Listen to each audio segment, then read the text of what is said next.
Lahara-pahamehana zao a raha amin'ny fiainantsika zao dia heveriko fa lahara-pahamehana daholo ny zavatra rehetra. Lahara-pahamehana daholo ny zavatra rehetra ara-pôlitika aloha voalohany satria mikorontana zany ny firenena. Rentsika daholo ny tabataba rehetra, mbola misy foana ny hetsika avisy havanana.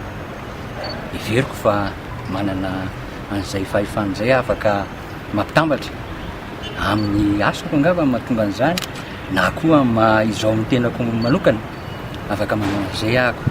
Ka ilaina tokoa ny fanovana, ilaina tokoa zany ny fanamboarana firenena, ka efa ny programa koa zany dia efa misy momba an'izay na ny vahaolana entina manao an'izany aza. Ny ara-tsosialy, fajeritsiny ny ara-tsosialy, manahoana ny fahasalamam-bahoaka, misy ny atao hoe liberté, fahalalana, liberté fondamentale. Raha raisiko zao ny mpanao gazety, liberté de la presse, mila jerena zany zavatra zany, ny lalàna amin'ny fiainan'izany tsy maintsy eken'ny rehetra. Zay izy amin'izay fotoan'izay no accepté par tous ary mahazo an'ilay atao hoe légitimité. Rehefa mazava zany ilay izy, ary raha tsy mazava dia mifanazava dia mampianatra satria zay no atao hoe lalàna cadre légal zay zavatra zay.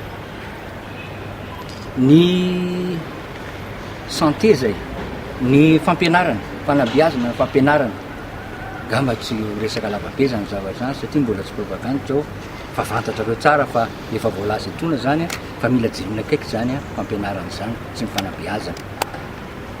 Ny vehivavy, ny tanora zany rehetra zany mila jerena akaiky daholo, lalàna daholo ny fiain'izany raha ny amanokana aloha. Rehefa mipetraka ny cadre légal dia mazava ny fitsipy-dalao, fantatry ny olona ny azo ataony, iny anao tenainao amin'ny fanjakana dia avy hatrany dia azonao fa tsy mitomany akory ianao vao mahazo zany.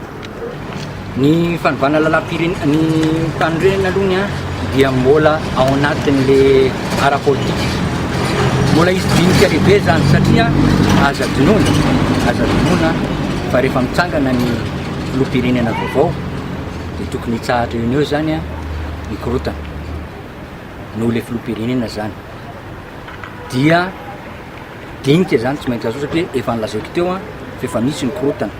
Zay zavatra rehetra mampikorotana zany dia tsy maintsy apetraka eo ambony latabatra dia resahana. Raha ilaina ny fahatongavana fanovana lalam-panorenana dia tonga amin'izany tsika. Mba heveriko fa mety ilana marina zany satria efa nanomboka tamin'ny vao nilatsaka mihitsy zany ny filoha teo efa mipetraka hoe article 54 zany hoe efa fanolanana foana.